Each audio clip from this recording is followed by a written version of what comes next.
एक ओमकार के साथ करेंगे आज की कक्षा का आरंभ। लंबा गहरा श्वास।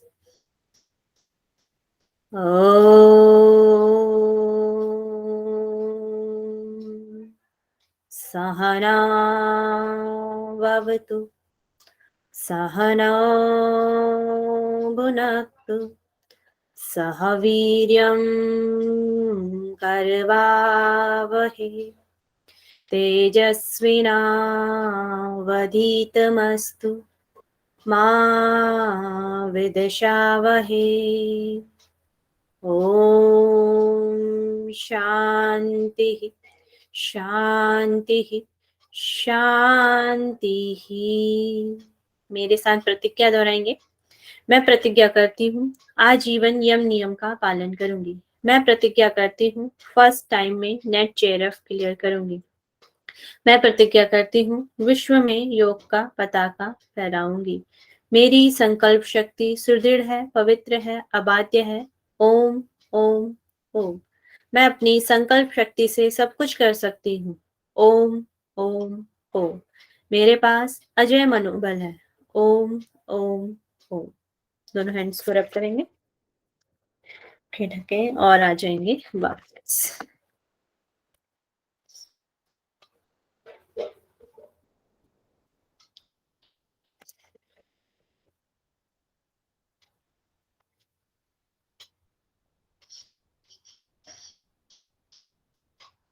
तो आज की हम क्लास स्टार्ट करते हैं। हमारा पंचम अध्याय चल रहा था। पंचम अध्याय में हमारा आत्मा का स्वरूप और जीव की 4 अवस्थाएं हमने पढ़ी थी और सृष्टि का क्रम, राशि और ग्रहों के बारे में वर्णन, राशि और राशियों के बारे में भी रह गया है, आज उसको हम पढ़ेंगे। ठीक है। और मृत्यु पे विजय प्राप्त करने के उपाय, यहाँ पे ओम जप, त्र्यंबकम जप, रुद्राधान की बात की गई है, उसको भी आज हम देखेंगे। ठीक है। मेरी स्क्रीन तो दिखाई दे रही है ना सभी को? हाँ मैम।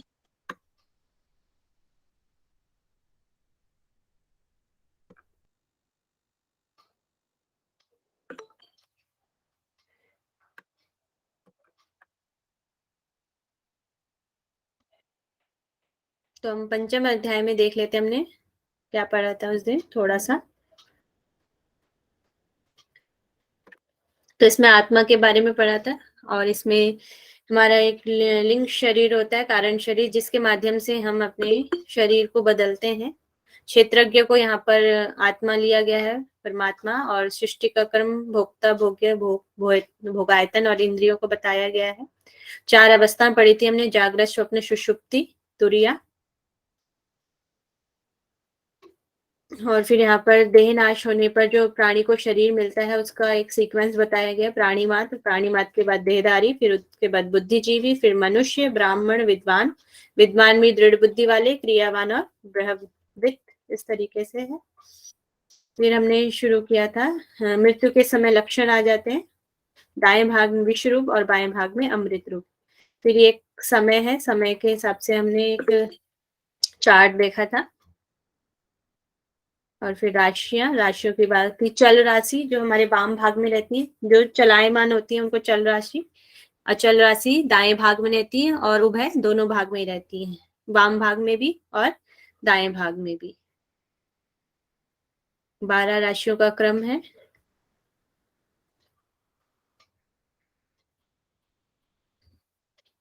ये भी पढ़ लिया था हमने। वायु जो तत्व है ये नाक के एक तरफ बहती है, अग्नि तत्व ऊपर की ओर, जो पृथ्वी तत्व दोनों और, जल तत्व नासातल में नाक के नीचे नीचे, और आकाश तत्व वाली नाक के ठीक खाली स्थान में होती है। ये भी हमने पढ़ लिया था। वायु तत्व में कौन कौन से ग्रह हैं हमारे? गुरु राहु, अग्नि में शुक्र मंगल, और पृथ्वी में बुध और रवि, जल में चंद्र और शनि, और आकाश में कोई भी तत्व नहीं है। 4 आपको याद करने, वायु से जल तक। आकाश तत्व याद नहीं है, उसमें कोई भी ग्रह नहीं है।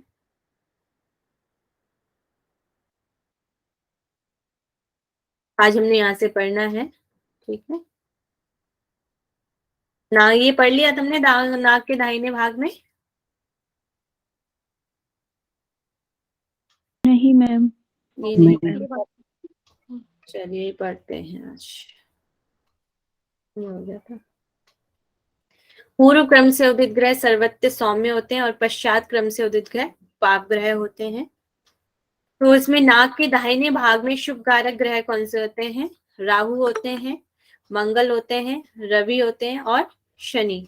नाक के दाहिने, दाहिने मतलब अब राइट साइड में, जब आपका जो नॉस्ट्रल है वो राइट साइड से चल रहा हो, दाहिने भाग से चल रहा हो, तो उस वक्त कौन कौन से शुभ कारक ग्रह होंगे आपके? राहु हो जाएगा, मंगल हो जाएगा, रवि हो जाएगा और शनि हो जाएंगे। ठीक है। नाक के बाएं भाग से मतलब कि आपके लेफ्ट साइड से चलने पर सौम्य और शुभ कारक ग्रह कौन से हो जाएंगे? गुरु हो जाएंगे, बुध हो जाएगा और शुक्र हो जाएंगे और चंद्र हो जाएंगे। ये आपका जो आपका साथ में स्वर चल रहे हैं, स्वर के साथ आपके ग्रह भी दिए गए हैं कि किस वाले ग्रह, जो ये वाले ग्रह हैं, जब आप राइट से नॉस्ट्रल से श्वास लेंगे तो ये वाले ग्रह आपके शुभ हो जाएंगे, और जब आप लेफ्ट से लेंगे तो ये वाले ग्रह आपके शुभ हो जाएंगे। ठीक है। बाएं भाग से चलने पर पाप ग्रह, मैम तो सबके पास सारे ग्रह होते हैं क्या? सबके तो अलग अलग होते हैं ना। सबके अलग अलग ग्रह होते हैं।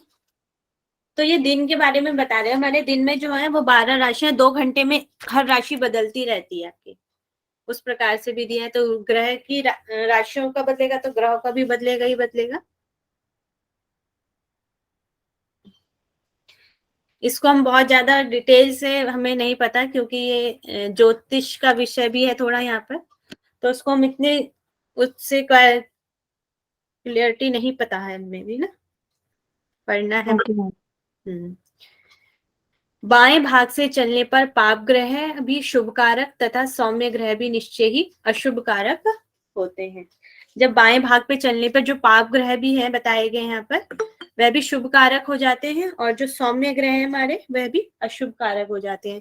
पाप ग्रह कौन कौन से हो जाते हैं? जैसे हमारा केतु होता है, शनि होता है, राहु होता है, ये हमारे पाप ग्रह में आते हैं, तो यह शुभ कारक हो जाते हैं बाएं भाग पे चलने पर। ये यहाँ पे एक बात कही जा रही है।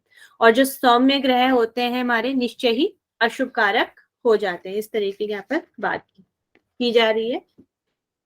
और फिर कहा जा रहा है श्वास लेते समय सभी ग्रह शुभ, मतलब जब हम इनहेल कर रहे हैं, श्वास को ले रहे हैं, तो सभी ग्रह शुभ हो जाते हैं, और श्वास छोड़ते हुए अशुभ हो जाते हैं। जब एक्सेल कर रहे हैं तो अशुभ हो जाते हैं सभी ग्रह, सभी ग्रहों की फिर वो बात कर रहे हैं। श्वास लेते समय सभी ग्रह शुभ और छोड़ते समय अशुभ हो जाते हैं। तो यहाँ मैम पर इसके ऊपर पॉइंट एक बार और। कौन सा वाला? ये हाँ मैम। बाएं भाग से चलने पर पाप ग्रह, जो पाप ग्रह जिन्हें माना जाता है, पाप ग्रह किन्हें माना जाता है? अभी बताया था, शनि हो गए, जैसे केतु वगैरह हो गए, इनको पाप ग्रह भी बोला जाता है। तो ये पाप ग्रह भी शुभ कारक हो जाते हैं जब हमारी नासिका से बाएं भाग से चलने लग जाता है। ठीक है, लेफ्ट साइड से। और सौम्य ग्रह निश्चय ही अशुभ कारक होते हैं जब वे बाएं भाग से चल रहे होते हैं।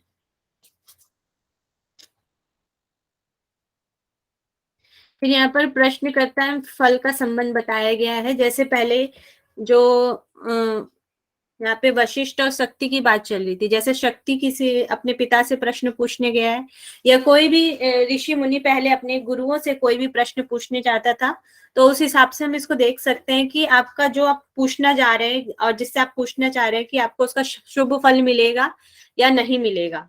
और आजकल के उसमें देखें तो हम जैसे हम इंटरव्यू वगैरह में जाते हैं तो वहां पर किस तरीके से हम फेस कर सकते हैं, उस चीज को हम रख के देख सकते हैं यहाँ पे। तो प्रश्नकर्ता एवं उसका संबंध यहाँ पे बताया गया है। आपकी नॉस्ट्रल से जैसे श्वास चल रहा होगा उसी तरह का आपको फल मिलेगा। यहाँ पे कहने की बात यह है, जो स्वर चल रहा है, स्वर की पहचान है किसी को? कौन सा स्वर चल रहा है आपका, लेफ्ट या राइट, कौन सा चल रहा है, इसके बारे में किसी को कुछ पता है? हाँ मैम, अभी जो एक नॉस्ट्रिल बंद करने के बाद जो स्वर चल रहा होता है वो होता है ना मैम। कौन सी नॉस्ट्रल बंद करने पर? मैम जो एक भी कोई भी हमारे बंद करो तो जो नॉस्ट्रिल से ओपन है वो स्वर चलता है, और इसे हम चेंज भी कर सकते हैं। पुराने लोग जो जो बगल जो होता है हमारा, उसमें एक वो लकड़े का रखते थे, उससे वो स्वर चेंज करते थे तुरंत। अगर मुझे कोई शुभ काम करना है तो, या फिर अपोजिट करवट पे सो के हम स्वर चेंज कर सकते हैं मैम। स्वर चेंज कर सकते हैं, हाँ जी। हाँ, क्योंकि जो स्वर हमको लगाना है ना, क्यों जो काम को निकल रहा है वो काम सिद्ध हो, तो स्वर अगर अपोजिट हो उसके अशुभ हो तो शुभ करने के लिए भी। तो यहाँ तो पर कई ईड़ा नाड़ी और पिंगला नाड़ी की बात हो रही है कि आपका एक ही स्वर चलेगा, या तो आपकी ईड़ा नाड़ी चल रही होगी या तो आपकी पिंगला नाड़ी, या तो राइट नॉस्ट्रल या आपका लेफ्ट नॉस्ट्रल, इन दोनों में से कोई भी एक नॉस्ट्रल चल रहा होता है, तो उसकी बात यहाँ पर की जा रही है। ठीक है, तो जो स्वर चल रहा है मतलब कि उसी तरफ प्रश्न करता हो तो शुभ फल यहाँ पर होगा। इसको देख लेंगे, फिर इसको हम पिक्चर से समझेंगे। ठीक है, जो स्वर नहीं चल रहा है उस तरफ प्रश्न करता हो तो व्यर्थ फल होगा। ठीक है, फिर आगे को यहाँ पे दाहिना बोला गया है और पीछे को यहाँ पर बायां कहा गया है।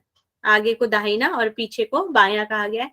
दायां स्वर चल रहा है और सामने से प्रश्न पूछा, सामने से मतलब आगे से, दाहिने से ही प्रश्न पूछा जा रहा है तो वो शुभ फल होगा। और बाएं स्वर चल रहा है और सामने से प्रश्न पूछा है, मतलब दाहिने से ही, आपका राइट से ही प्रश्न पूछा है तो वो अशुभ फल, व्यर्थ फल देगा। हम राइट से कैसे प्रश्न पूछ सकता है, ये क्या नॉस्टल चल रहा है, आपका नॉस्टल चल रहा है। राइट चल रहा हो उस टाइम पे क्वेश्चन पूछे? अभी अभी पिक्चर से दिखाऊंगी मैं आपको। ठीक है, मैम प्रश्न पूछने का मतलब क्या है? प्रश्न पूछने का मतलब है जो अब आप प्रश्न पूछना चाह रहे हैं उसी तरफ प्रश्न करता बैठा हो। जैसे अभी मैं पिक्चर में ही दिखाती हूँ आपको, तब ये प्रश्न करता है जो इंटरव्यू ले रहा है ना, ये प्रश्न करता है यहाँ पर, तो इसके बारे में बोला जा रहा है। एक मिनट, जो स्वर चल रहा है, मान लीजिए कि आपका ये वाला चल रहा है, राइट वाला नॉस्ट्रल चल रहा है, और जो आपका उत्तर देने वाला है आपका ये वाला, ये आप इधर बैठे हैं तो आपका ये वाला नॉस्ट्रल चल रहा है, इधर वाली नाक का, और इनका भी इधर वाला नॉस्ट्रल चल रहा है, तो वो फल सही देगा। ठीक है, ये आपके उसमें बैठे हैं ना, जो स्वर चल रहा है उसी तरफ प्रश्न करता भी हो। जैसे ये इधर बैठे हैं और इनका राइट नॉस्ट्रल चल रहा है और इनके जो वो है वो भी राइट में ही बैठे हुए हैं, प्रश्न करता उसी तरफ बैठे हुए हैं जिस तरफ इनका नॉस्ट्रल चल रहा है, तो शुभ फल वो देगा। जब क्वेश्चन कर रहे हैं उसका शुभ फल मिलेगा आपको, उसका उत्तर मिल जाएगा, या आपका जो इंटरव्यू वगैरह है वो सफल हो जाएगा। इस तरीके से भी आप ले सकते हैं। और जो स्वर नहीं चल रहा है और इनका यहाँ पर लेफ्ट स्वर चल रहा है और इनके प्रश्नकर्ता लेफ्ट में नहीं बैठे हुए हैं, राइट में बैठे हैं, तो इसका व्यर्थ फल होगा, कोई भी फल नहीं मिलेगा। वशिष्ठ जी के अनुसार ये बताया जा रहा है, जो उनकी बुक में उन्होंने लिखा है। ठीक है, फिर आगे का मतलब हो जाएगा आपका दाहिना, मतलब कि राइट साइड, और पीछे का मतलब हो जाएगा आपका लेफ्ट साइड। ठीक है, दायां स्वर चल रहा है मतलब कि आपका राइट ही स्वर चल रहा है और सामने से पूछने वाला प्रश्न पूछ रहा है तो उसका भी शुभ फल होगा, यहाँ पर बताया जा रहा है। ठीक है, मतलब कि वो आपके सामने से प्रश्न पूछना, मतलब आपके ही राइट साइड में बैठा है तो वो भी शुभ फल होगा, और बाएं में बैठा है जैसे ये बाएं में है तो इसका कोई भी फल आपका नहीं मिलेगा, ये कह रहे हैं। कुछ आया समझ में? नहीं नहीं आया? नहीं मैम। आमने सामने बैठे हैं ना एक दूसरे के, तो दाएं बाएं अपने सामने के लोग जो दाएं और बाएं ऐसे बता रही हैं आप? हम्म। कोई कुछ कहना चाह रहा? सामने वाला बैठेगा मैडम तो उसका तो लेफ्ट और राइट हमारे से अपोजिट ही होगा, शायद वही बताया है। नहीं तो मैम इसमें ये मतलब आप ऐसा बताया गया है कि जो आपका सामने चल रहा है, सामने माँ बोलिए क्या कह रहे हैं? मैम इसमें मतलब ऐसा बताया गया है कि अगर जैसे कि सामने जो हमारा जो इंटरव्यू ले रहा है उसका भी राइट चल रहा है और सामने जो लोग बैठे हैं जो इंटरव्यू दे रहे हैं उनका भी राइट चल रहा है, ये नहीं है कि वो किधर अपोजिट साइड बैठे हैं, जैसे भी बैठे हैं, बट उनके राइट नॉस्ट्रल्स अगर चल रहे हैं तो अच्छा फल आएगा।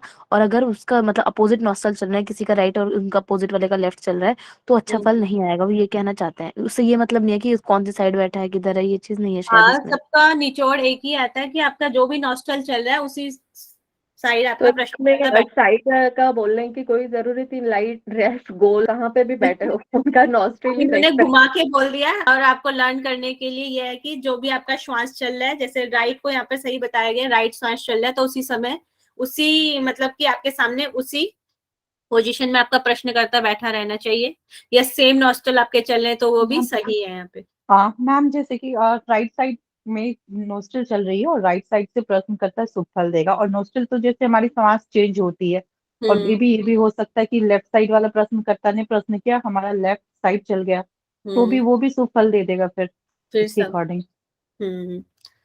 ठीक है।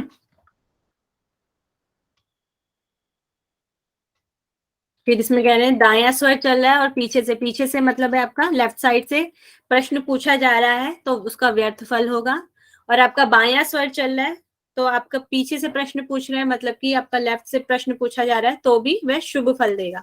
मतलब कि यहाँ पर आपकी जो नॉस्ट्रल है और जो आपका प्रश्न करता है वो एक ही साइड होना चाहिए। बायां स्वर है और यहाँ पर भी पीछे मतलब आपका बायां ही हो जाएगा, लेफ्ट ही हो जाएगा, तो दोनों लेफ्ट हैं तो शुभ फल देगा और दोनों राइट हैं, ये पीछे का मतलब यहाँ पे आपका आ जाएगा लेफ्ट और ये हो जाएगा आपका राइट। राइट और लेफ्ट होंगे तो वो व्यर्थ फल देगा। अपोजिट नहीं होना चाहिए, एक ही साइड का होना चाहिए। राइट है तो राइट में ही बैठना चाहिए और लेफ्ट है तो लेफ्ट में ही होना चाहिए, वो शुभ फल देंगे। अगर अपोजिट हो जाएगा तो वो अशुभ फल देगा। ठीक है, इसको मैम इसका मतलब आगे आगे का जो मतलब है वो राइट और पीछे को लेफ्ट समझना है। लेफ्ट बोला गया। हाँ।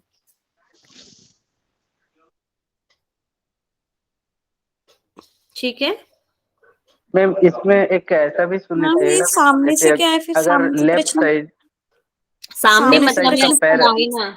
दाहिना मतलब आपका हो जाएगा राइट साइड। कहीं जा रहे हैं मैम और ये राइट साइड का अगर श्वास चल रहा हो और राइट पैर ही आगे रखेंगे तो शुभ होता है, ऐसा मानते हैं।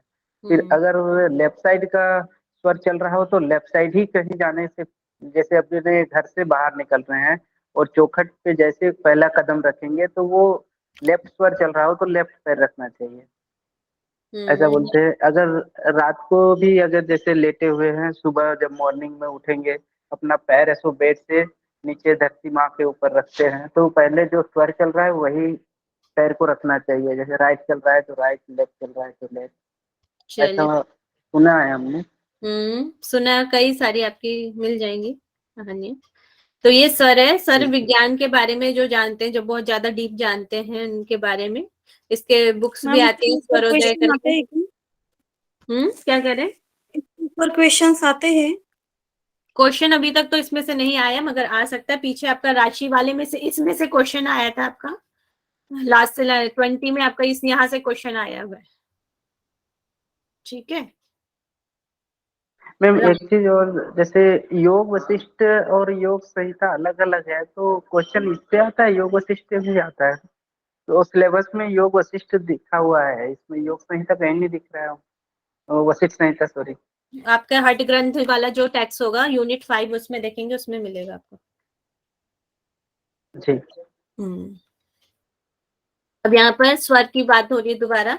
अगर आपका दायां स्वर चल रहा है, दायां मतलब हो गया आपका राइट और बायां हो गया आपका लेफ्ट। दायां स्वर चल रहा है तो उस वक्त किए ही जाने वाले हैं वो कौन कौन से कार्य करने चाहिए, जैसे भोजन हमें करना चाहिए, मैथुन के लिए बोला गया है, युद्ध के लिए बोला गया है और तथा धन संग्रह करना चाहिए, क्योंकि दाएं नॉस्ट्रल हमारे शरीर में हमारी गर्मी लाती है, उस तरीके से यहाँ पे ले सकते हैं। तो युद्ध के समय, भोजन के समय, भोजन को पचाने के लिए इस तरीके के कार्य हमें करने चाहिए। अगर हमारा बायां स्वर चल रहा है तो उस वक्त यहाँ पर वशिष्ठ जी ने बताया है कि यात्रा करनी चाहिए, विवाह कर्म करने चाहिए और सभी शुभ कर्मों को यहाँ पर करने के लिए कहा गया है जब बायां स्वर चल रहा होता है तो। ठीक है मैम धन संग्रह मतलब धन संग्रह या आपका व्यापार वगैरह हो सकता है, इससे उससे ले सकते हैं, या धन संग्रह जहाँ पे भी आपको धन आप इकट्ठा करके रखते हैं अपना, उसके लिए कर सकते हैं, है ना, रखते हैं ना इकट्ठा करके धन वगैरह, तो उस रखने की जगह हमारा दायां स्वर चलना चाहिए उस समय, इकट्ठा करके रखना धन को। मैम एग्जाम पे टाइम पे कौन सा स्वर ये करना है, कुछ नहीं दिया है कि इसमें? क्या कह रहे हैं? जब एग्जाम टाइम होगा तो ऐसा कुछ दिया नहीं इसमें स्वर चलना चाहिए? आगे बढ़ते हैं, मिल जाए। राइट नॉस्ट्रिल करना पड़ेगा।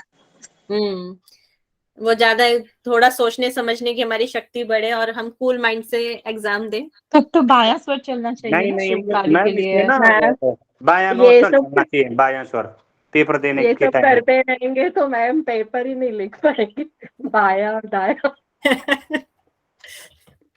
चलिए अब आगे देख लेते हैं। इसमें कह रहे हैं बाएं भाग से श्वास चलने पर वायु और अग्नि तत्व भी हो। अग्नि तत्व में बताया गया था, तो वायु में कौन कौन से, जब हमारा चलते समय वायु और अग्नि तत्व भी हो, तो जब हमारी वायु में चलती है तो हमारी नॉस्टल कहाँ पर रहती है, नाक के किस भाग में? दोनों तरफ मैम। अग्नि में होती है आपकी ऊपर की साइड और वायु में होता है आपकी नाक की एक तरफ, ठीक है। तो बाएं भाग में आपके लेफ्ट साइड में आपका श्वास चल रहा है और उस वक्त वायु और अग्नि तत्व भी हो तो विद्वान को यात्रा मैम ये क्या करनी चाहिए। है? विद्वान है विमान है? विद्वान। विद्वान। विद्वान को यात्रा नहीं। अब हमने वायु और अग्नि तत्व पढ़े थे ना ऊपर, नॉस्ट्रल्स वाले, ये वाले। तो वायु तत्व में नाक के एक तरफ चलती है, अग्नि तत्व ऊपर की ओर चलती है, पृथ्वी तत्व दोनों की ओर चलती है, जल तत्व नासा की और आकाश तत्व नाक के बीच खाली स्थान पे। तो अभी बात हो रही थी वायु और अग्नि तत्व की, मतलब कि नाक के एक तरफ चल रही है और नाक के ऊपरी भाग में जब आपकी वायु जा रही हो तो उस समय क्या करने के लिए बोला गया है, बाएं भाग से श्वास चलने पर वायु और अग्नि तत्व भी हो तो विद्वान को यात्रा नहीं करनी चाहिए, ठीक है। इसका मतलब ये है। फिर बायां स्वर चलने पर रहने पर पृथ्वी और जल तत्व अगर चल रहे हो, जब आपका बायां स्वर चल रहा है, आपका लेफ्ट नॉस्ट्रल चल रहा है, उस वक्त पृथ्वी और जल तत्व, पृथ्वी में मतलब आपका हो जाएगा नाक के दोनों तरफ वायु और नाक के नीचे नीचे अगर वायु चल रही है तो वो गमन सुख पूर्वक होगा, उसका गमन, अगर आप यात्रा करते हैं तो, ठीक है। फिर है बायां स्वर चलने पर आकाश तत्व होने पर यत्न पूर्वक गमन नहीं करना चाहिए। अगर आपका बायां स्वर चल रहा है, लेफ्ट नॉस्ट्रल चल रहा है और आकाश तत्व मतलब हो जाएगा बीच के खाली स्थान पे आपकी वायु अगर जा रही है तो यत्न पूर्वक मतलब कोशिश कर भी आपको नहीं जाना चाहिए। यत्न पूर्वक मतलब कोशिश करके भी गमन नहीं करना चाहिए। फिर यहाँ पे राशि और वायु के अनियमित होने पर यहाँ पे बताया जा रहा है वायु के अनियमित होने पर क्या परिणाम हो सकते हैं, इसको एक बार देख लेंगे आप लोग। तो प्रथम राशि में हमारी जो राशियां हैं वो पूरे दिन में 2-2 घंटे के आपका समय लेती है, तो यहाँ पे 12 दिए गए हैं। तो प्रथम राशि में अगर आपकी वायु अनियमित हो जाती है तो चित्त में विक्षेप होगा और उद्देश्य में सफलता नहीं मिलेगी। मतलब आपका चित्त है वह जो एकाग्र नहीं होगा और उद्देश्य जो भी आपका उद्देश्य है उसमें आपको सफलता नहीं मिलेगी। द्वितीय राशि है, द्वितीय राशि में आपका तत्काल ही धन की हानि हो जाएगी और दुख प्राप्त होता है, ठीक है। तीसरी राशि है, तीसरी राशि में अगर वायु अनियमित होगी तो यात्रा दुखदायक होती है। चतुर्थ राशि में धन का नाश होता है। पंचम राशि में रास्ता भूलकर भटक जाना होता है। छठे राशि में कठिनाइयां आती हैं और सातवीं राशि में रोग की और आठवीं राशि में मृत्यु। नौवीं राशि में बुद्धि का नाश हो जाता है। 10वीं राशि में शारीरिक कष्ट होते हैं। 11वीं राशि में मित्र का नाश हो जाता है और 12वीं राशि में सब काम बिगड़ जाते हैं। इसको एक बार आप मोटा मोटा ऊपर से देख लेंगे, ठीक है। ये होगी आपकी 12 राशियां। फिर वो कहते हैं इन राशियों में पंच महाभूतों के स्थानों, पंच महाभूत के स्थान बताए हुए हैं ना इसमें, और वायु संचारों में विपरीतता होने पर सभी प्राणियों को भय होता ही है और राजा को भी संताप होगा ही। मतलब कि कोई बड़ा व्यक्ति है उसको भी इसका प्रभाव पड़ेगा। ये जो राशियां हैं, ये जो ग्रह हैं और जो वायु में हमारे स्वर जो चलता है उसका प्रभाव सामान्य मनुष्य को ही नहीं पड़ता है। वो कहते हैं जो राजा है, राजा को भी उसका प्रभाव पड़ेगा, राजा को भी उसका संताप होगा। अगर हमारी वायु अनियमित हो जाएंगे, हमारे ग्रह अनियमित हो जाएंगे तो उसका प्रभाव यहाँ पे कहने का मतलब ये है। उन राशियों में पंच महाभूतों के स्थानों और वायु संचारों में विपरीतता होने पर भी सभी प्राणियों को भय होता है तथा राजा को भी संताप होगा, उसको भी मुश्किलें आ सकती हैं। ओके, इतना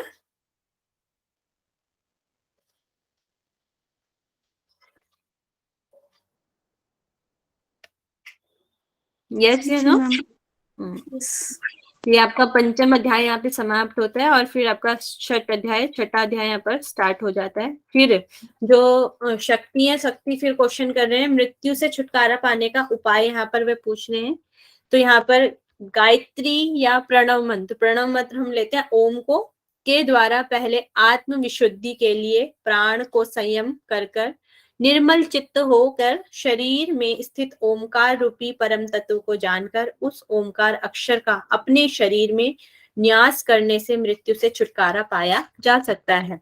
तो यहाँ पर मृत्यु से छुटकारा पाने का उपाय पूछ रहे हैं शक्ति। तो यहाँ पर आपका प्रणव मंत्र सबसे पहले आपका है, प्रणव मंत्र से बोला है या गायत्री मंत्र बोला हुआ है। दो यहाँ पे मंत्र दिए, या तो आप गायत्री मंत्र करें या आपको प्रणव मंत्र बोला गया। से आत्म विशुद्धि मतलब पहले अपनी आत्मा को शुद्ध करें, प्राण को संयम करें, कर निर्मल चित्त। जब प्राण आपका संयम हो जाएगा तो उसके बाद आपको चित्त आपका निर्मल हो जाएगा प्राण साधना करने के बाद। फिर उस कह रहे हैं शरीर में स्थित ओमकार रूपी परम तत्व को जानकर, जो हमारे शरीर में ओमकार रूपी स्वरूप है उसको जानना है। उस ओमकार अक्षर को अपने शरीर में न्यास, न्यास मतलब स्थापित करने के लिए या उसे यथास्थान रखने में, मतलब अपने शरीर में ओम को धारण करने की बात की गई है। ओम को धारण करें और फिर मृत्यु से छुटकारा पाया जा सकता है। तो ये फर्स्ट हो गया आपका प्रणव मंत्र।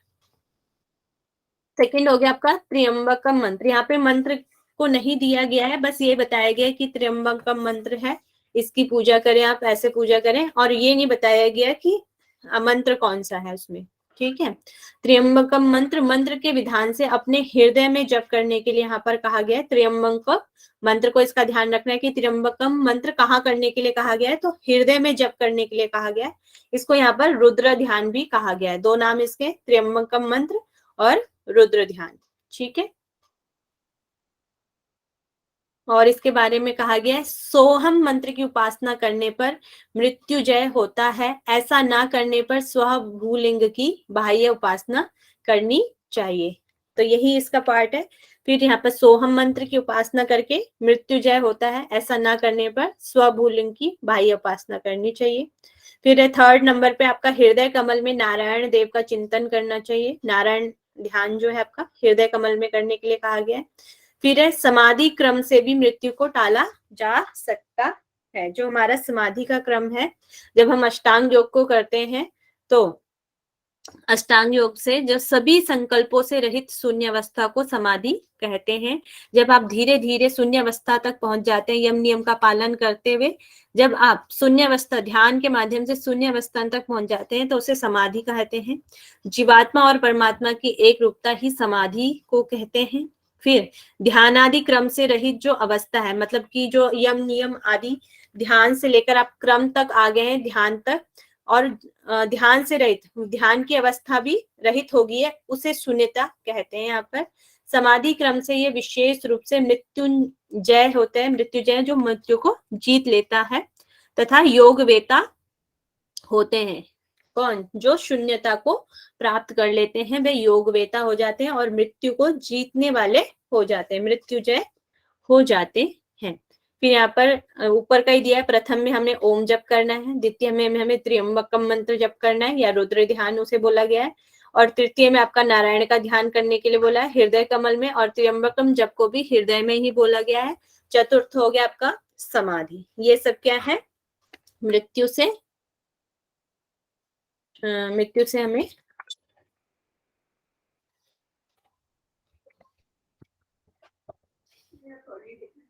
मृत्यु से छुटकारा पाने के ये सारे उपाय हैं। यहीं पर आपका शतम अध्याय समाप्त होता है और यहाँ पर बहुत सारा वर्णन दिया गया है। शतम अध्याय में भी जैसे हमने पंचम में ध्यान के बारे में पढ़ा था ना, तो अलग अलग उनकी विशेषताएं बताई गई थी। तो यहाँ पर अभी शॉर्ट में दिया गया है, वैसे इतना बहुत ज्यादा उसमें से आएगा भी नहीं, तो ये शॉर्ट वाला आप लिख लेंगे और लर्न कर लेंगे। ठीक है, इसमें से किसी को कुछ पूछना है?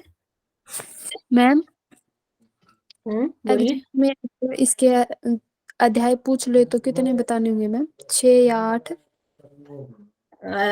वैसे तो 8 अध्याय हैं इसमें टोटल, मगर जो हमारे एग्जाम में है वो 6 है। मतलब 6 बताने हैं मैम?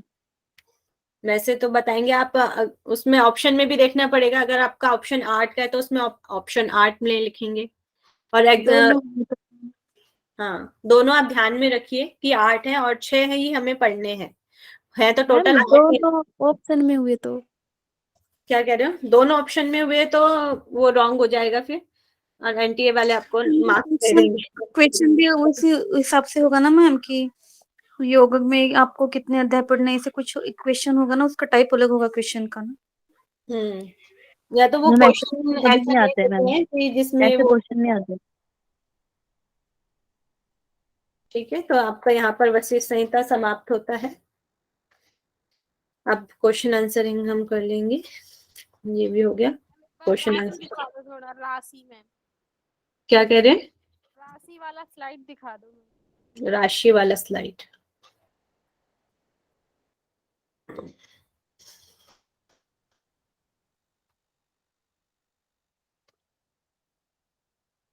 ये वाला स्लाइड, यही वाला कह रहे हैं? कौन सा कह रहे हैं? हेलो, यही वाला बोला मैंने। अच्छा अच्छा,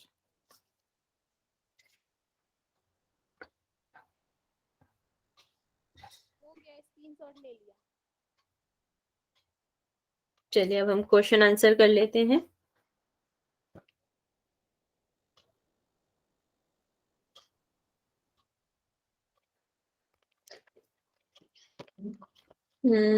सोहम मंत्र भी है, ठीक है। और मैम वो नंबर में तो हमने यहाँ पे लिखा ओम का और जाप और त्र्यंबकम नारायण का ध्यान समाधि, ये तो 4 ही आ रहा है। सोहम वाला तो फिर इसमें तो नहीं आ रहा लास्ट में सोहम वाला शामिल। रुद्र ध्यान में ही है आपका। मैम सोम ये है ना कि पूरा करते समय सो की मतलब उच्चारण करना और जो रेचक आपका का त्र्यंबकम मंत्र है ना, आप क्या कह रहे थे? आप पूरा करो, अपना कंप्लीट कर लीजिए। यही कह रही थी मैम मैं। तो ये आपका त्र्यंबकम जो मंत्र है वो सोहम में ही आ जाएगा, ठीक है। ये इसी के अंदर है, त्र्यंबकम मंत्र के अंदर ही।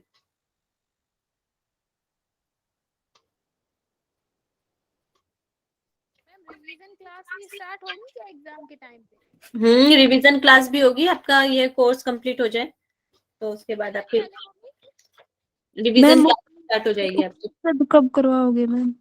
क्या कह रहे हैं? उपनिषद मैम, उपनिषद कब बस करवाओगे? ये आपका अभी तो आपके 4-5 क्लासेस चल रही है ना साथ में, तो जैसे ही एक एक क्लास जैसे खत्म होती जाएगी तो फिर नए सब्जेक्ट आते जाएंगे आपके। Okay ma'am. चलिए, मैम अपनी क्लासेस कितने दिन तक चलेंगे, जैसे कि रिवीजन होने के लिए? आपका जब तक एग्जाम नहीं होगा तब तक आपकी क्लासेस चलेंगी, ठीक है। ओके। चलिए अब मुझे बताएंगे, हमारे प्रथम अध्याय में कितने मंत्र हैं, कितने श्लोक दिए गए हैं?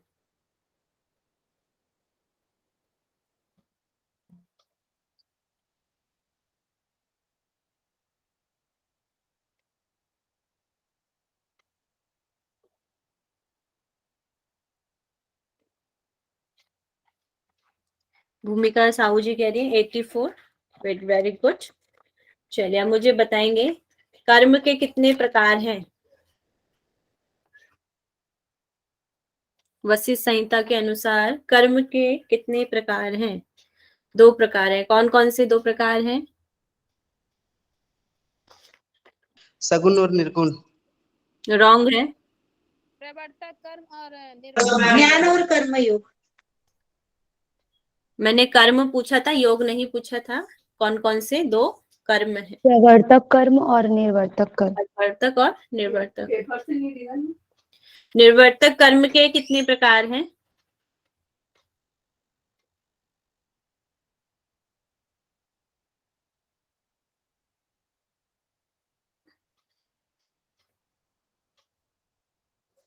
तृप्ति भास्कर जी इसका आंसर दें। निर्वर्तक कर्म के कितने प्रकार हैं?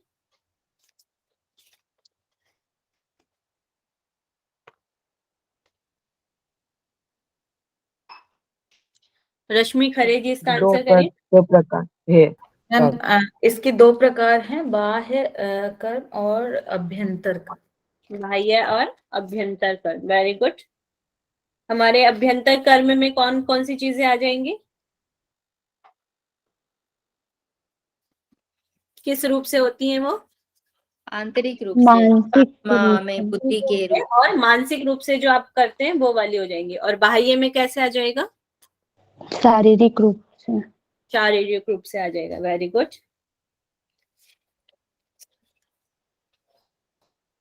इसमें जो ब्रह्मा जी का स्वरूप बताया गया है, ब्रह्मा जी का स्वरूप कैसा है?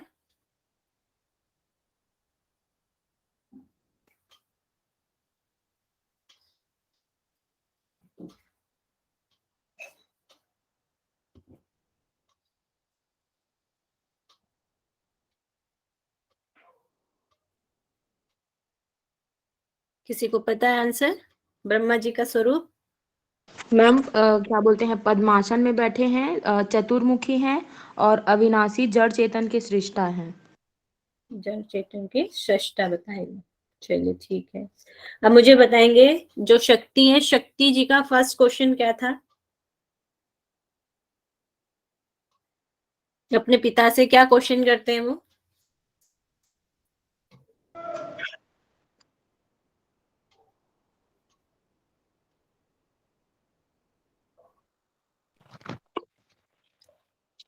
विक्रम सिंह जी इसका आंसर करें। जी मैम, शक्ति के प्रश्न थे जो वो थे नाड़ियों की शुद्धि किस उपाय से होगी? नाड़ियों की शुद्धि, मगर ये तो बात का वो है ना, उसका उनका आंसर। सबसे पहले क्या वो क्वेश्चन पूछते हैं? ज्ञान का स्वरूप बताइए क्या? नहीं मैम ना। जन्म मृत्यु जरा आदि से युक्त इन दुखों से परिपूर्ण संसार में किस प्रकार को ज्ञान कैसे प्राप्त करें और मुक्ति को कैसे प्राप्त करें? मोक्ष के लिए वे ज्यादातर पूछ रहे हैं ना। सबसे पहले क्वेश्चन उनका मोक्ष के लिए था। और 3 चीजें वे पूछते हैं आपकी, जन्म मृत्यु और जरा, इनसे हम कैसे दूर हो सकते हैं। ठीक है, उनका फर्स्ट क्वेश्चन ये था। जब वो ये शुरू होती है, उनका वार्तालाप शुरू होती है, तो सबसे पहला क्वेश्चन यही आता है। ठीक है जी मैम। यहाँ पे ज्ञान का स्वरूप किसको बताया गया है?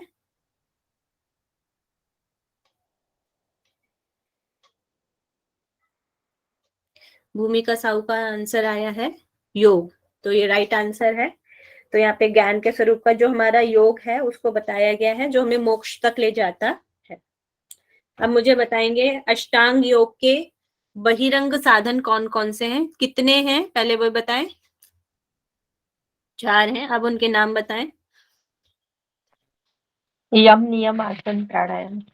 यम नियम आसन प्राणायाम तक, ठीक है। और अंतरंग साधन?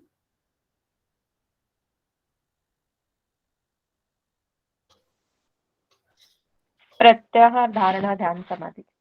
प्रत्याहार धारणा ध्यान समाधि। और ये भी याद रखेंगे, ये हमारे पतंजलि से अलग है। इसमें 4-4 करके डिवाइड किया है, वहां पर 5 और 3 में डिवाइड है पतंजलि योग दर्शन में, यहाँ पर 4-4 में डिवाइड है। ठीक है। अब मुझे 10 यम, जो हमारे यम है, 10 यम कौन बताएगा? लक्ष्मी साहू जी बताएं। जी मैम, अहिंसा, सत्य, अस्तेय, ब्रह्मचर्य, क्षमा, धृति, दया, आर्जवम, मिताहार, शौच चैव यमादशः। यमादशा, वेरी गुड लक्ष्मी जी। अब मिताहार, मिताहार के बारे में बताएंगे। इसमें मिताहार कैसे बताया गया है?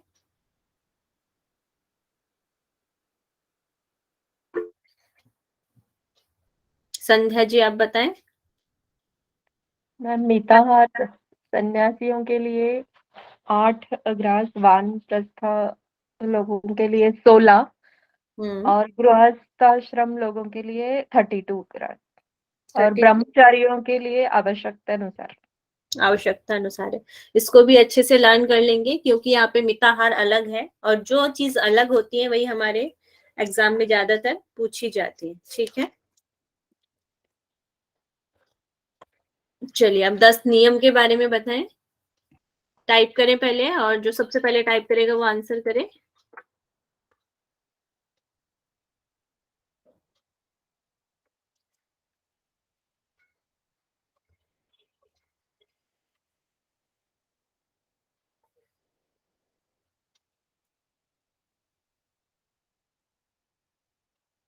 चलिए मनीषा जी आप बता दीजिए तब तक।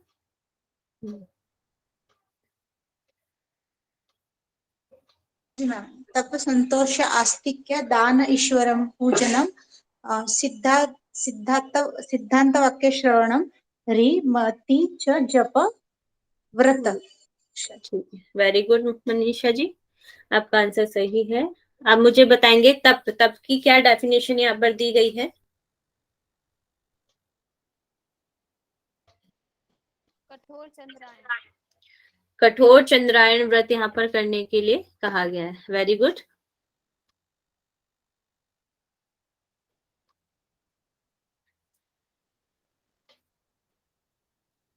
ईश्वर पूजन में क्या कहा गया है? ईश्वर पूजा जब अब करने के लिए कहा गया तो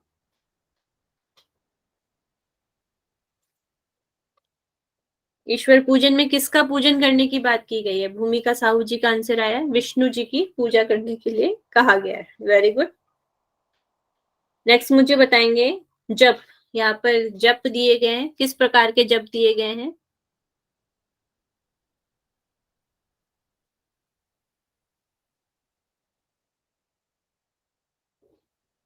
भूमिका साहू जी इसका आंसर करें मुझे। मैम 3 प्रकार के जप के लिए उच्च जप और उपांशु जप और मानस जप। उच्च जप जोर जोर से जप करने को, और उपांशु जप मंद जप को, और मानस जप मानसिक रूप से जप करने को। मानसिक रूप से जप। चलिए अब नेक्स्ट करते हैं हम आसन। इसमें कितने आसन बताए गए हैं?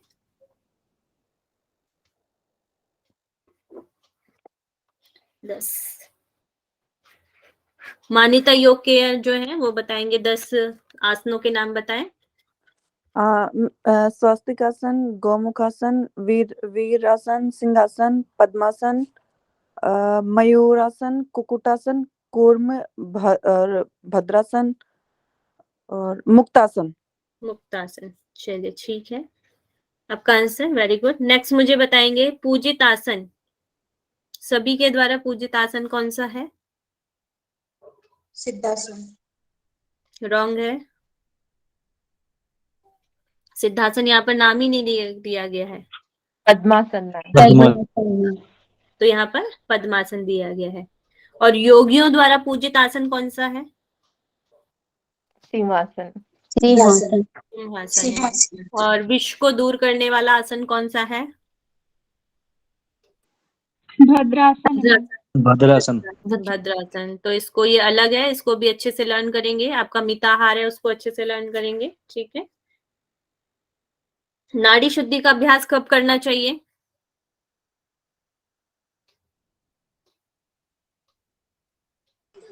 चारों प्रहर में मैम। किसके बाद करना चाहिए? मतलब आपको क्या क्या चीज हो जानी चाहिए उसके बाद नाड़ी शुद्धि करनी चाहिए? यम नियम के बाद।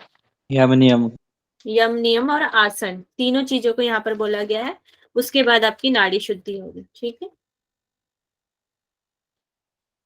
जो मानव का शरीर है वो कितने अंगुल है उसके? Next question. 6 अंगुल। कोशिश करें आप पहले टाइप करें, ठीक है। शरीर से जो वायु बाहर आती है वे कितने अंगुल बाहर आती है? 12 अंगुल। Very good. अब मुझे बताएंगे देह मध्य में जो ज्योतिर्मय स्थान है वह मानवों में कैसा है?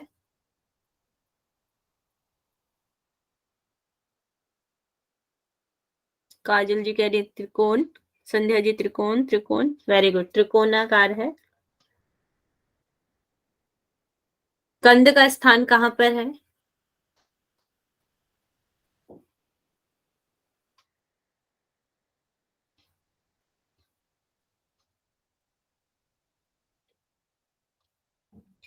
काजल जी देह मध्य आप कह रहे हैं, देह मध्य से कितने अंगुल ऊपर है कंद का स्थान? रश्मि खरे जी इसको बताएं। देह मध्य से 9 अंगुल ऊपर है। अब इसका शेप बताएं, शेप कैसी है इसकी? कंद का शेप कैसा है? Oval shape. रॉन्ग है, ओवल शेप नहीं है कंद का। ज्योतिर्मय स्थान का आपका वो है, आपका त्रिकोणाकार है वो भी। कार है ना, 4x4। यहाँ पर कंद का स्क्वायर है, 4 अंगुल चौड़ा और 4 अंगुल फैला हुआ, तो आपका स्क्वायर शेप में आ जाएगा, ठीक है। सेम अंडाकृति के समान ही लिखा है। हाँ नाभि को बोला गया है उसमें कंद नहीं, ऊपर दिखा है 9 अंगुल ऊपर, 4 अंगुल चौड़ा और 4 अंगुल फैला हुआ कंध है, ऐसा तो लिखा है। जो आप नाभि अंडाकृति कह रहे हैं वो नाभि के लिए बोला गया है। नाभि है वो ओके ओके गोल शेप में, ठीक है। यहाँ पर बताएंगे जो नाभि चक्र है उसमें कितने दल बताए गए और कितने आरे बताए गए हैं? 12 आरे बताएंगे। इसकी तुलना किससे की गई है नाभि चक्र की?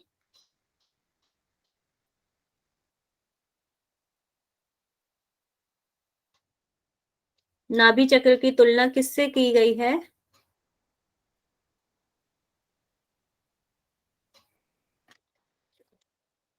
मकड़ी के जाल मकड़ी के जाले से तुलना की गई है। जैसे मकड़ी अपने जाले में फंसती रहती है, वैसे ही मनुष्य इस चक्र में घूमता रहता है। नाड़ी, इसमें मुख्य नाड़ियां कितनी बताई गई हैं?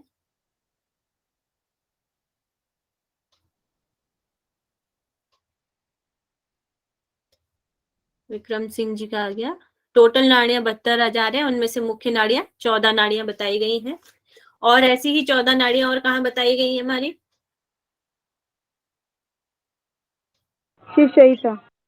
शिव संहिता में बताई गई है। Very good. अच्छा, अब मुझे बताएंगे ईड़ा को यहाँ पर क्या कहा गया है, कौन से गुण से युक्त कहा गया है ईड़ा को?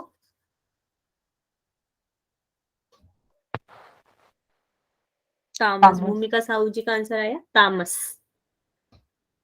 काल का भक्षण करने वाली नाड़ी कौन सी है? काल का भक्षण करने वाली नाड़ी कौन सी है? लक्ष्मी साहू जी का, रश्मि जी का, पूजा जी का और अरुणा जी का आंसर आया सुषुम्ना। Very good. जो हमारे शरीर में नाड़ियां वगैरह हैं वह किसके समान यहाँ पर बताई गई हैं? किसके जैसी हैं वो?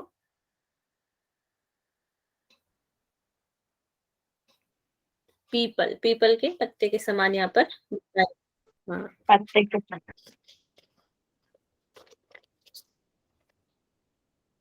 नेक्स्ट मुझे बताएंगे यहाँ पे जो आपका योगा का स्थान है वह स्थान कैसा होना चाहिए, उसके लिए क्या विशेषताएं यहाँ पर बताई गई हैं?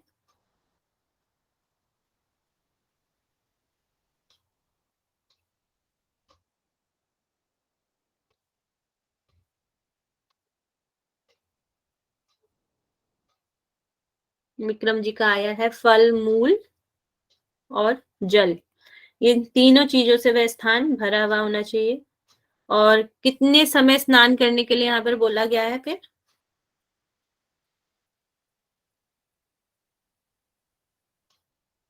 तीन समय स्नान करने के लिए बोला गया है। आसन कैसा होना चाहिए?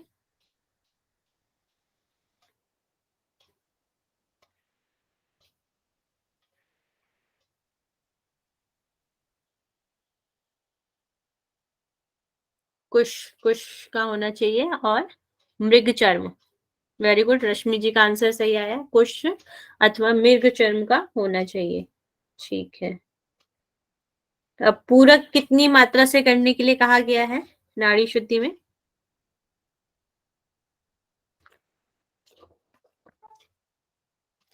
बारह मात्रा से करने के लिए कहा गया है। नाड़ी शुद्धि को दिन में कितनी बार करना है एक दिन में? 36 बार करने के लिए यहाँ पर कहा गया है। 4 बार नहीं करने के लिए बोला गया है। यहाँ पर 3 बार त्रिकाल करने के लिए बोला गया है। नाड़ी शुद्धि के लक्षण बताएं। राधिका जी आप बताएं नाड़ी शुद्धि के लक्षण। नेत्रों में निर्मलता, मुख पे प्रसन्नता और जठराग्नि प्रदीप्त, शरीर में लाघवता। ये तो आप किसी और का बता रहे हैं। हट प्रदीपिका का बताया मैं। अभी हम क्या पढ़ रहे हैं? वशिष्ठ संहिता। तो इसमें 2 लाभ आपके यहाँ पर कम है, वशिष्ठ संहिता से 2 लाभ यहाँ पर कम दिए गए। ठीक है। हाँ। यहाँ पर आपके नैनों में निर्मलता नहीं है, शरीर में हल्कापन है। संध्या जी आप बताएं। संध्या जी। जी मैम, शरीर का हल्कापन और शरीर में कांति, जठराग्नि का बढ़ना और नाद अभिव्यक्ति। नाद को भी ये चिन्ह दिखाई देते हैं। Very good. नेक्स्ट मुझे बताएंगे जो समान वायु है, समान वायु हमारे शरीर में कहाँ रहती है वशिष्ठ संहिता के अनुसार?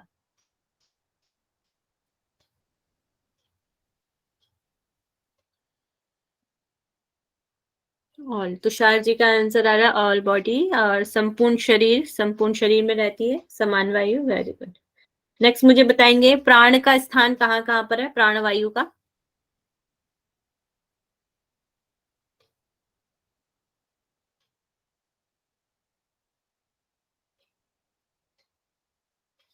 भूमिका साहू जी का आंसर आया है कंद और मुख। प्रियंका पांडे जी इसका आंसर करें मुझे। प्रियंका पांडे जी, प्राण का स्थान कौन कौन सा है? मैम हृदय क्षेत्र में।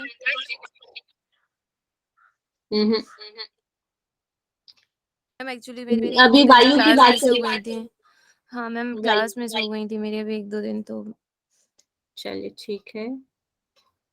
रचना राजपूत जी बताएं।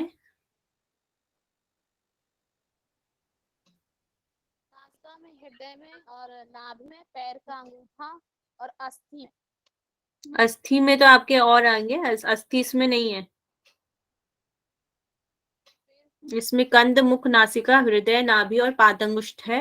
आपका हड्डी वगैरह जो है ना, हमारे जो उपप्राण होते हैं उसमें आता है। ठीक है। तंद्रा, तंद्रा किस वायु का कार्य है?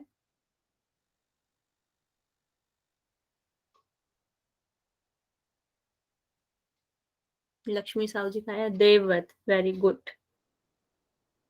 मलमूत्र आदि विसर्जन किस वायु का कार्य है?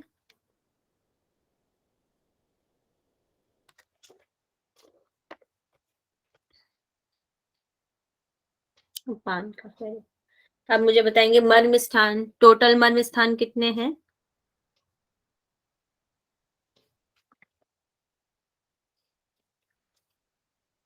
अठारह बताए गए। हमारा 10th नंबर पर कौन सा हमारा मर्म स्थान है? ना भी बताया गया है। छठे स्थान पर कौन सा आपका मर्म स्थान है? उरु मध्य। ठीक है, उरु मध्य है इसका राइट आंसर। अब मुझे बताएंगे मकार मात्रा में कौन सी देवी है?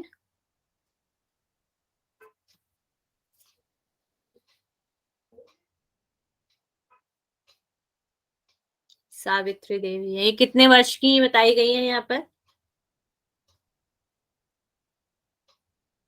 भूमिका जी का आंसर है, विक्रम जी का 50 वर्ष की बताई गई है। और इनका वाहन और अस्त्र क्या है?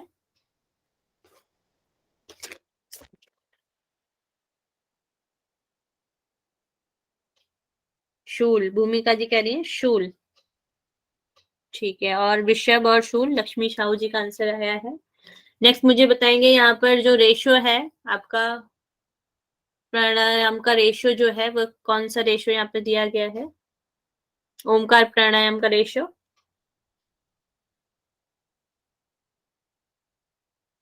सोलह 64 32। लक्ष्मी साहू और मनीता योगा के ऐसे आगे हैं ऐसे। और इस प्राणायाम को कितनी बार करने के लिए कहा गया है? ओमकार प्राणायाम को 16 बार। तो यहाँ पर नाड़ी शुद्धि 36 बार करने के लिए कहा गया है और जो हमारा ओमकार प्राणायाम है उसको 16 बार यहाँ पर करने के लिए कहा गया है। ठीक है।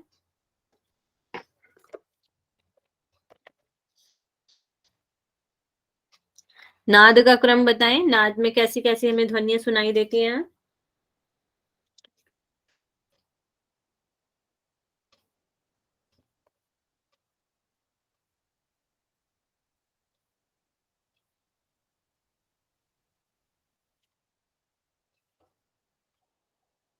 शंख, मेघ और झरने की ध्वनि। वेरी गुड भूमिका जी एंड लक्ष्मी साहू जी, अरुणा जी, सभी का आंसर आ रहा है। अब मुझे बताएंगे प्रत्याहार। प्रत्याहार कितने प्रकार के बताए गए हैं? 4 प्रकार के। ब्रह्म की प्राप्ति किस प्रत्याहार से होती है?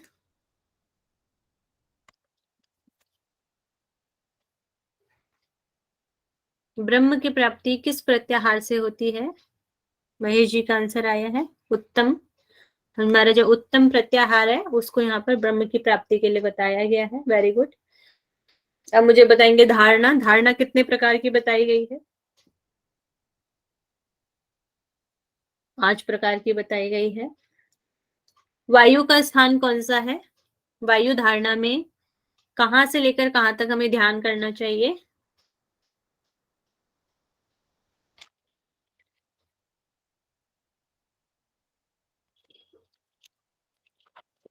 हृदय से भूमध्य तक। Very good. ध्यान के कितने प्रकार हैं? ध्यान के कितने प्रकार हैं? 2 प्रकार। कौन कौन से 2 प्रकार हैं? सगुण और निर्गुण। Very good. सगुण के कितने प्रकार दिए गए हैं? सगुण ध्यान के 5 प्रकार हैं। ठीक है। पंचम जो प्रकार है, पंचम प्रकार में कौन से स्थान पर ध्यान करना चाहिए?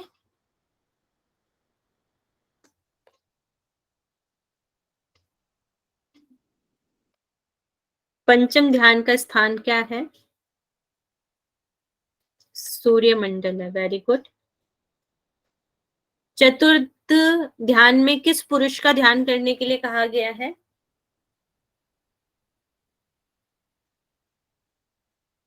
पलावित पुरुष। आंसर आ रहा है, पलावित पुरुष का हमें ध्यान करना चाहिए।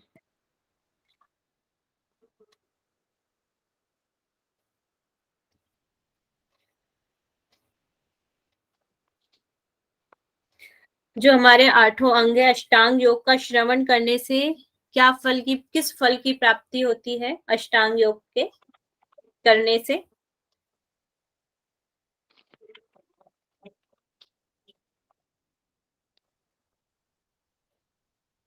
लक्ष्मी साहू जी इसका आंसर करें। जी मैम, एक दिन में एक जन्म का पाप है वो नष्ट हो जाता है। एक दिन में ही एक जन्म का पाप नष्ट हो जाता है। Very good.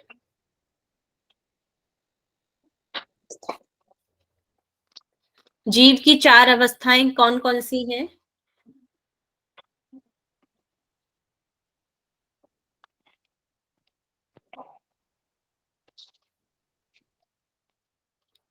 लक्ष्मी साहू जी का आंसर आया है जागृत, स्वप्न, सुषुप्ति और तुरिया। चलिए, टोटल कितनी राशियां यहाँ पर बताई गई हैं? 12 राशियां यहाँ पर बताई गई हैं। Very good. जो चल राशियां हैं वह कौन से भाग में रहती हैं?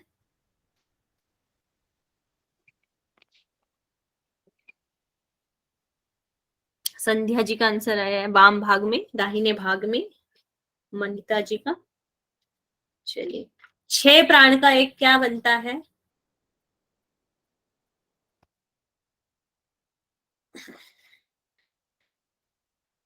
घटिका। एक घटिका बनती है। Very good. चलिए, नेक्स्ट मुझे बताएंगे नासा तल में कौन सी वायु, कौन सा तत्व चलता है? नासा तल में कौन सा तत्व चलता है? भूमि जी का आंसर आया है जल तत्व चलता है। Very good. नेक्स्ट मुझे बताएंगे पृथ्वी तत्व में कौन कौन से ग्रह होते हैं?